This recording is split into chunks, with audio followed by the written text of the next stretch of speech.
Vamos ver aqui esse vídeo dele, a origem do racismo. Vamos ver aí, Caçador de Histórias. Qual é a origem do racismo? No vídeo de hoje eu convido você a viajar comigo no tempo para conhecermos as raízes das ideias que sustentam a ideia de racismo. Sou Flávio Muniz, historiador, mestre em História Social e cacei mais esta história para você.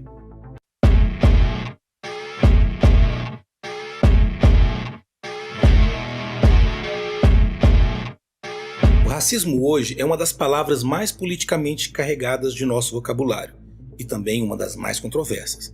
Mas o que exatamente significa racismo? Será que racismo seria apenas a atitude de um grupo racial que se considera superior? Ou seria também uma crença numa superioridade biológica ou numa superioridade cultural também? O significado do conceito está muito além disso. É preciso compreender que o racismo não é apenas sobre questões individuais, mas sobre estruturas e instituições sociais que produzem e reproduzem a desigualdade racial. O historiador e sociólogo afro-americano W.E.B. Du Bois... Bom, tá? Ó, começou bem. Citou Dubois. Dubois é do caralho. Dubois é muito bom, velho. Sério, leiam Dubois. Bom. Afirmou que o problema do século XX seria o problema da linha de cor, que a relação das raças mais escuras para as mais claras dos homens na Ásia, e na África, e na América, e nos arquipélagos, que isto definiria o problema ou a linha divisória da nossa sociedade. Quando se fala do tema racismo, é preciso compreender o contexto histórico e as epistemologias que sustentam este conceito, para que nós possamos entender, possamos saber sobre o que realmente nós estamos falando. Mas não dá para falar do racismo sem falar das origens do termo raça, mesmo porque a palavra racismo é derivada de raça, obviamente. Bom, vamos lá. Quanto à introduçãozinha, ok. Alguns comentários, mas nada muito substancial. Existem diversas hipóteses para o surgimento do termo raça. Para alguns, este termo deriva do alemão Reisa, que significa linhagem, ou também do árabe ras, que significaria origem ou fonte. Porém, para o Dr. Kabengele Munanga, o termo raça deriva do italiano raza, ou raza, que seria derivado do latim arcaico, que significaria justamente sorte, categoria ou espécie. De acordo com ele, o termo tem seus primeiros usos na zoologia e na botânica como conceito classificatório e que era utilizado exclusivamente para animais e vegetais. Já durante a Idade Média, este conceito era utilizado como significado de linhagem e durante o Império Romano também foi utilizado, mas não dentro de uma perspectiva biológica. Tem toda a questão de o século XIX ser o momento ali em que vai haver a formação de um pensamento científico muito determinista, muito marcado por essa proliferação dos conhecimentos das ciências naturais, puxado sobretudo pela Revolução Newtoniana, puxado ali pelas descobertas da mecânica clássica no começo da Idade Moderna, e que no século XIX vão ser ali o bastião da formação das ciências, o bastião daquilo que será entendido como hegemonicamente científico. Mas acho que é relevante a gente relembrar também que essa ciência ela é produto, ela vai estar diretamente relacionada à forma de como os grupos socialmente dispostos na sociedade estão, e a ciência ela é montada também a partir disso. É muito importante a gente relembrar que a ciência ela não é um conjunto de coisas, um conjunto de saberes, um conjunto de elementos, de processo de consciência que é desgarrado da realidade. Então, a ciência hegemônica, a ciência dominante atende a determinados interesses e vai produzir, de alguma maneira, formas de sentido, de significado, de pesquisa que deem justificativa para essa intenção. Então, quando a gente pega, por exemplo, para analisar a forma de como, por exemplo, ele provavelmente vai falar disso, mas de como o racismo científico se coloca na vida social, ele vem com um objetivo. Qual que é o objetivo? Assegurar o elemento de dominação que prescindia na sociedade colonial e, sobretudo, o elemento de dominação que garantia a exploração dos territórios dominados pelos territórios europeus, pelas empresas europeias, pelas companhias gerais de comércio. Então é interessante porque a classificação vai servir para poder determinar um eixo daquilo que seria entendido como universal. Qual será a universalidade racial? O branco.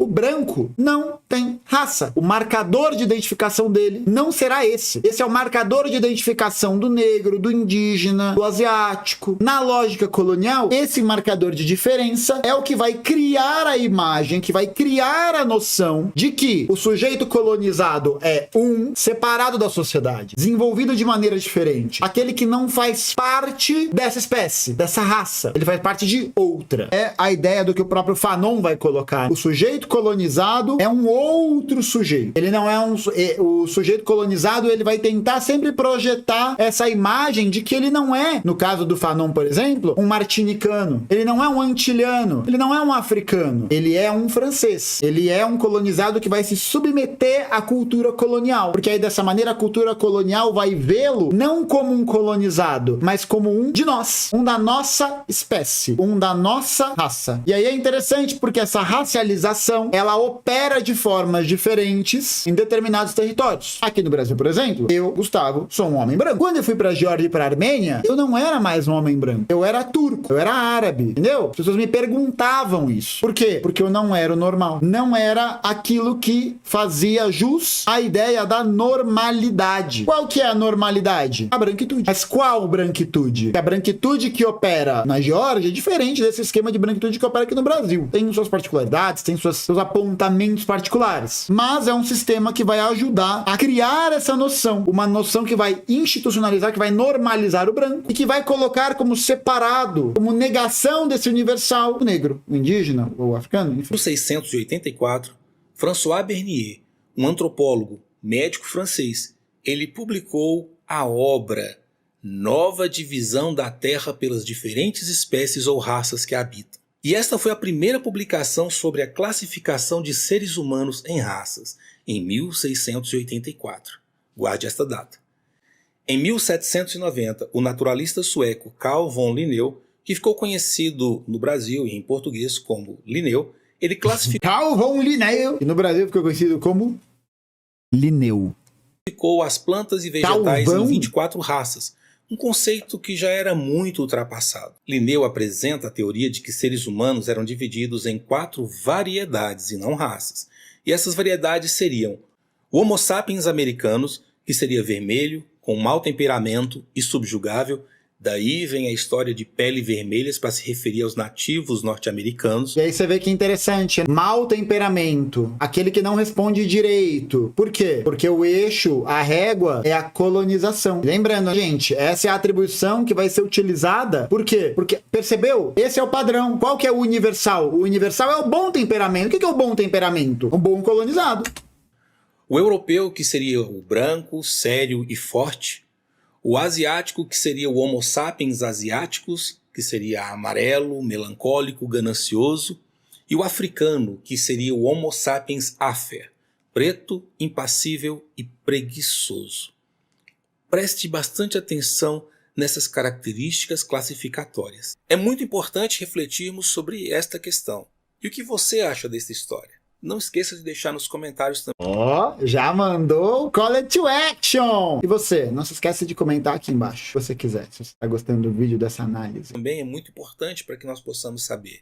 E aproveitando esta pausa aqui agora, aproveita e se inscreve no canal. O seu apoio é muito importante para que este projeto possa alcançar mais pessoas com uma informação que seja relevante. E o like da live, hein? Agora vamos continuar a nossa viagem no tempo. Estas classificações taxonômicas dos seres humanos ganharam força com o antropólogo alemão Johann Friedrich Blumenbach em 1795, na sua obra Das Variedades Naturais da Humanidade. E ali ele cria a classificação que se tornou a mais persistente até os dias de hoje, que é a tese das 5 raças. E quais seriam estas 5 raças? Seria a raça caucasoide, branca, a etiópica, que era negra, mongoloide, que era a amarela, a malaia, marrom e a americana, vermelha.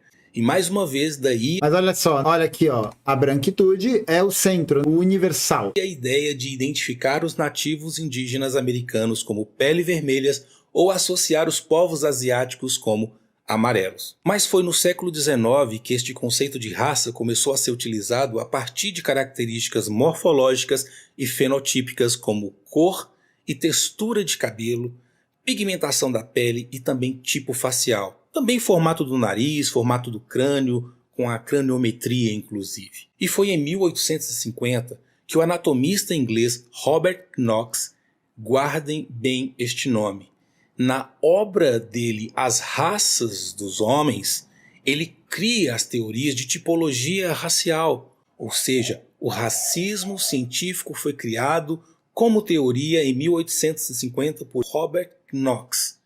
E aqui, ó, perceba uma coisa bem importante. Não existe nenhum tipo de moralismo ou nenhum tipo de prisão, né? Acho que um impedimento social pela criação dessa teoria, um absurdo social geral. Justamente por quê, gente? Porque a sociedade do século XIX, a sociedade europeia, é a sociedade que vai ser instituída a partir da dinâmica da formação colonial. Então, na formação colonial, faz todo sentido você ter que ter uma teoria de racismo científico. Faz todo sentido. E faz todo sentido que ela seja normalizada, que ela se torne a ideia geral corrente. Isso é bastante importante, porque isso ajuda a criar aquilo que a gente está falando de ideologia, né? É a impressão, é a visão de um determinado grupo que se torna a visão hegemônica total da galera. E é considerada por muitos a primeira formulação teórica da classificação das raças humanas. Primeiro, as variações nas constituições anatômicas, no comportamento e na aptidão para construir um modo de vida dos indivíduos deveriam ser explicados como expressão dos diferentes tipos biológicos subjacentes de natureza relativamente permanente. Aí aqui você já de saída pega o argumento do racismo científico, a compreensão de que existe uma imutabilidade racial, algo que está ligado a um ponto essencial. Qual que é o ponto essencial? Ao ponto de que essas raças são formadas a partir do nascimento, a partir da sua condição natural. Uma segunda característica, que a miscigenação entre duas raças produziria híbridos inférteis, não tendo como tal qualquer efeito. O nome disso é eugenia, quando você vai atribuir essas questões da formação natural dessas raças, e aí você utiliza como argumento principal, central, essa ideia de que você não pode misturar esses grupos. Aí você reforça esse nível de argumento. A terceira característica seria que as diferenças entre esses tipos aplicariam às variações nas culturas das populações humanas. A quarta característica. Aí, ó, mais uma vez, essa ideia de cultura que é colocada pelo teórico inglês é uma ideia de cultura totalmente posta nessa perspectiva de uma totalidade que não está inserida no tempo histórico, não está inserida na dinâmica das relações sociais. Que a natureza distinta destes tipos explica a superioridade dos europeus em geral e dos arianos em particular. E quinta característica, que as fricções entre as nações e os indivíduos de diferentes tipos têm sua origem em caracteres inatos. Perceba bem que aqui ele praticamente consolida a ideia de que haveria superioridade biológica a partir da distinção racial. Percebam que essas características elas trazem justamente a ideia de que existe distinção entre as raças a priori, e que essas né? distinções biológicas são marcadores de superioridade ou inferioridade, tanto intelectuais quanto na produção de conhecimento e na produção técnica dos seres humanos. Mas sem dúvida, um dos nomes que ficou mais conhecido por suas teorias raciais foi Joseph Arthur de Gobineau, um filósofo francês que em seu livro Ensaio sobre as Desigualdades Humanas, ele desenvolveu as teorias de John Knox, mas manteve aquela ideia de que o negro tinha uma capacidade craniana inferior à dos brancos e que o progresso da civilização era determinado pelos tipos raciais superiores, ou seja, pelos europeus. Aqui, sempre importante relembrar a noção que está sendo estabelecida de normalidade. Uma leitura a priori, uma leitura anterior à própria experiência histórica. A ideia é que vai entender as raças como esse lugar essencialista, esse lugar de uma maldade, de um atraso natural. Mas Gobineau foi além de considerar que a decadência das sociedades humanas na história era fruto das diferenças raciais. Quando Gobineau afirma que a questão étnica domina os problemas da história, ele referencia como flagelo das sociedades humanas as fraquezas e males das raças que ele reconhecia como inferiores. Mas em 1859, o biólogo britânico Charles Darwin apresenta ao mundo o seu livro A Origem das Espécies. O Darwin, que inclusive trabalhou com Wallace, não lembro o primeiro nome, mas é Wallace, e foi um dos caras que andou junto com o Darwin, que escreveu com o Darwin e que não levou seu nome para a história. Procurem depois a história desse cara. Wallace, amigo do Darwin. Pode procurar, uma história muito boa. E é nesta obra que ele traz à tona sua teoria de seleção natural. E esta obra acaba se tornando um marco para o fim das classificações das tipologias raciais como raças permanentes. Pois, de acordo com ele, a espécie humana não era uma identidade ou uma entidade permanente, mas fruto de conjuntos que foram submetidos ao longo do tempo a uma evolução e também a uma adaptação. E isso, inclusive, afetou muito a maneira de como os marxistas, sobretudo Marx e o Engels mesmo, vão analisar e entender o papel da ciência na constituição geral da sociedade. A origem das espécies do Darwin é um ponto de virada importantíssimo na compreensão da totalidade da ciência e na sua relação com a experiência histórica, gente, porque a partir desse entendimento, né, da teoria das espécies, da origem das espécies, que o mundo está em constante processo formativo permanente, num constante processo de evolução, de destruição, de superação, blá, blá, blá, blá, blá, você também consegue dar uma dimensão histórica para essa análise, não no sentido de que vai haver um processo evolutivo natural. Essa é uma visão muito vulgar que o materialismo vai ter, sobretudo na linha oportunista da Segunda Internacional, na virada do século XIX para o século XX, mas ajuda a dar uma compreensão filosófica de uma totalidade muito diferente. Muito diferente por quê? Porque vai entender as coisas, os animais, a sociedade, blá, blá, blá, como produtos relacionais, produtos de unidades que existem enquanto unidades, mas não enquanto unidades isoladas. Existem enquanto unidades para com todos os ambientes aonde elas estão inseridas. Então, eu, sujeito Gustavo, não existo fora da minha conexão social, porque é a minha conexão social que define que eu sou um sujeito, quem eu sou. Não quem eu sou, mas eu só consigo me definir a partir do ponto em que eu me coloco nessa relação. Então, é tudo produto relacional, tudo produto dessa dinâmica em que essas unidades, muitas vezes de contrários, estão ali, tensionando o tempo todo. Numa ideia, e isso eu acho bem interessante, porque é uma ideia que remete muito mais a essa compreensão desse tensionamento permanente, e é ele que cria o desenvolvimento da história. É ele que vai permitir o movimento. É a relação que permite que esse movimento aconteça, que ele seja superado, que ele possa criar novas dimensões. É isso que permite. Não algo dado para sempre. Ah, tô aqui e tal, eu existo quanto uma unidade separada. Não, é a tensão, é o conflito, é o processo de superação, é a negação que permite que isso possa acontecer, que a evolução possa ocorrer, por exemplo. E muitas vezes é atribuído falsamente a Charles Darwin, Coitado. que ele é o autor da ideia de classificação dos seres humanos em raças. Coitado. Mas foi em Ainda tomou essa, né? 1875, em Viena, na Áustria, que o suíço Ludwig Gamplowicz, em sua obra Raça e Cidade, ele introduz uma nova categoria. Este sim, o darwinismo social, que defendia a tese de que as relações sociais e raciais seriam determinadas pela seleção biológica natural, o que Charles Darwin nunca havia dito. Gamplowicz, ele afirma nesta obra dele que a luta entre as raças era uma característica intrínseca pelas desigualdades e que não deveria ser evitada. Ou seja, para ele, o conflito racial era biologicamente determinado e não deveria ser evitado, porque assim as raças superiores sobreviveriam e se adaptariam melhor, ou seja, aqueles que sobreviveram foram aqueles que se adaptaram melhor àqueles que subjugaram os outros. De forma que os europeus vão encontrar nas ideias crescentes do racismo científico os elementos para fundamentarem a sua exploração, o colonialismo, a escravidão e, com certeza, a subjugação de outros povos, como povos indígenas, mesmo os povos asiáticos, mantendo assim o homem branco europeu como se fosse o topo da cadeia alimentar.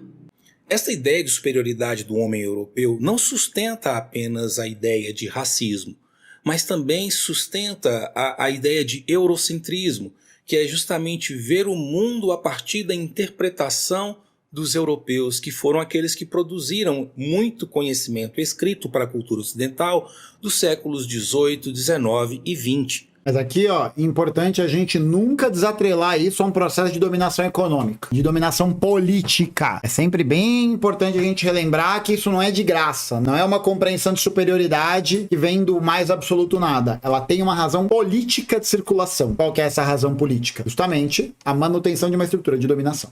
Então é importante nós desconstruirmos essa ideia para que possamos encontrar o verdadeiro valor das outras culturas, sejam asiáticas, os povos asiáticos, China, Índia, outros povos da Ásia, assim como os povos africanos, que também são distintos entre si, não são iguais, são mais de 2.000 etnias diferentes dentro de um continente, onde são faladas 2.092 línguas e mais de 8.000 variações linguísticas, além dos povos americanos que também produziram seu próprio conhecimento. Aí, ó, o Charles tá vivo. Você acha que um cidadão que tem aquele dedo de salsicha dele e nunca fez porra nenhuma na vida, herdeiro, vai morrer fácil assim? É preciso desconstruir não, pior que é bem capaz, né? Já que não fazia nada. A ideia de racismo para que possamos aprender a enxergar o outro e o valor do outro na história. E esse outro são todos aqueles que muitas vezes são ignorados por essa tese estúpida que se tornou o racismo. O meu objetivo neste vídeo não é discutir o conceito biológico de raça, mas mostrar a construção histórica de um conceito que acabou se tornando uma baliza de diferenciação entre os seres humanos, de forma que os europeus acabaram encontrando neste conceito, na construção errática deste conceito, a justificativa para a manutenção dos processos históricos de escravidão e de colonização, como movimentos de subjugação, alienação do outro. E esse outro seriam os nativos ameríndios, os povos indígenas brasileiros, os povos africanos com toda a sua diversidade, porque não é um povo africano, são vários povos africanos, são mais de 2.000 etnias em todo o continente, também dos povos asiáticos que também foram desconsiderados, e as teses raciais, em que pese eu trate aqui especificamente dessas distinções de povos, essas teses racistas também incluíam a mulher como um ponto vulnerável da evolução humana de acordo com eles. O que você achou deste vídeo? Deixe aqui nos comentários as suas impressões. E lembre-se, tudo tem história, tudo é história. A África, os africanos, os povos ameríndios. Bom vídeo, gostei. Bom vídeo. O que você achou? Comenta aqui embaixo. Parece o professor falando. Por que será?